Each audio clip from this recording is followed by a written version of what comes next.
Welcome into the Blue Ridge 11 studios. I'm Chad Landers, and in light of the global pandemic, known better as the coronavirus, both the president of the International Olympic Committee and the Prime Minister of Japan agreed on Tuesday to postpone the 2020 Summer Olympics. And this is obviously having major ramifications worldwide for so many reasons. And so to get a better perspective on all things going on, we're going to bring on a former USA field hockey member, 2016 Olympian, and Warwick grad, Alyssa Manley. Alyssa, thanks so much for joining us here for a chat.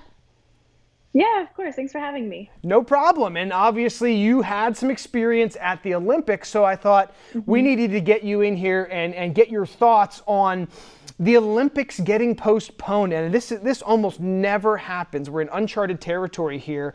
As an Olympian, how does it feel to hear that the Olympics are now officially being pushed back another year? It just seems so crazy to me. I mean, given what's going on, I think it's totally understandable, and I think it was the right decision. But I can't imagine being at this point in the year where it's getting so close and you're getting so excited to go compete if you've already qualified, or like you're getting excited for the qualification process, and then it gets pushed back another year. So it almost like delays your excitement even longer, which I guess can be good or bad, but I think definitely given the circumstances, like it had to be done. One of the highlights of your careers was going to the 2016 Rio Olympics, and I remember covering the process of USA field hockey, and you guys had a fantastic team. Take yourself back to that and put your shoes in Alyssa Manley in 2016, pretty fresh on the team. What would it have felt like to have that dream put on hold at that moment? Well, especially since we didn't know what the Olympic roster was going to look like until about a month before we left for Rio. So I think that would have made it more nerve-wracking, knowing that we had qualified, but knowing that a lot could change in that year then of my play, injuries, stuff like that. The team could change still. That would have made it a bit more nerve-wracking on that side, but also knowing that I, as a young player and being so new to the team, had more time to develop, that I think that also for me would have been exciting, knowing that I probably could have gotten even better than what I was at that point. As an Olympic athlete and a high-level athlete, how hard is it to kind of push off the preparation for another year? Is there a certain mindset that you would have had to get out of and get back into to get ready for 2021?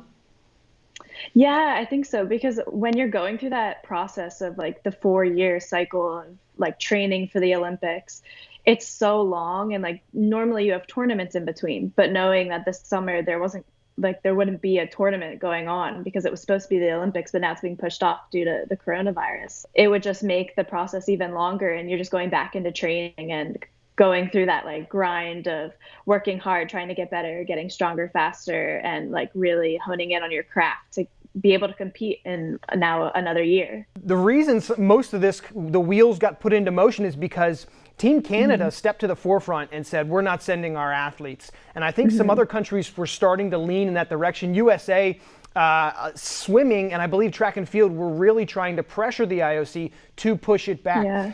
What were your thoughts on kind of what was going on when it was still kind of up in the air? Would you have preferred it to be pushed back? Did you think there was a chance it could get canceled? And if you would have been one of those athletes trying to go here in the next few months, how nervous would you have been to be in that situation with what's going on around the world? I think if before they had decided or even had been talking about it, I was a little nervous, even as someone who didn't qualify, that they would cancel it. I wasn't sure what their process would be there. So I think if I would have been an athlete that was in contention to be going, I would be so scared that they were about to cancel it. So the fact that they decided to postpone it, I think almost would be a relief to the athletes, knowing that they still have that opportunity to go. It's just a little further away than what it was supposed to be. Well, athletes work their entire lives, certainly 4 years at a time to get to this point. Now they have one more year to hopefully get their bodies in maximum efficiency and head off to a dream, just like you got to in 2016. Thank you so much for jumping on here and talking with us and giving us a little perspective of the Olympic athlete's mindset here in this tough times. Yeah, of course. Thanks for having me. I appreciate it. Hopefully we'll see you soon down the road. This is officially the first time the Olympics have been postponed, although they were canceled 3 times for World War I and World War II. Mark your calendars now for summer of 2021 in Tokyo, Japan. And don't forget, the Winter Olympics will return shortly to Beijing, China in February 2022.